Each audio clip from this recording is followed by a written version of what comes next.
Hola, ¿qué tal? Qué gusto es saludarles.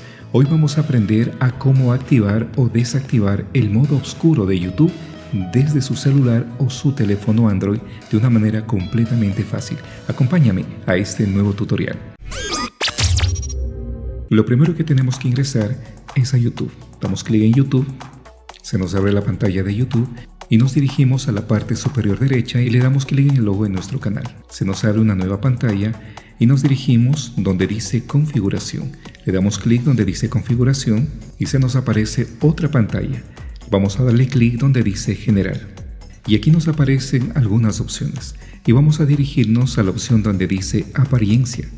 Quiero que le ponga muchísima atención. De pronto en su celular o Android le puede aparecer la opción modo oscuro o fondo oscuro, que es lo mismo. En mi caso me aparece la opción apariencia. Damos clic donde dice apariencia y se nos aparece un recuadro donde existen tres opciones: usar tema del dispositivo, tema claro y tema oscuro. Como queremos tema oscuro, le damos clic donde dice tema oscuro y como podemos darnos cuenta, automáticamente la pantalla ya está con el fondo oscuro.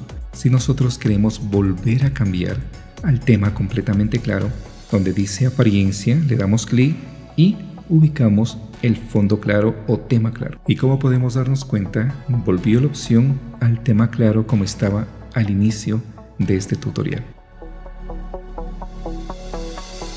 Y eso ha sido todo de una manera completamente fácil.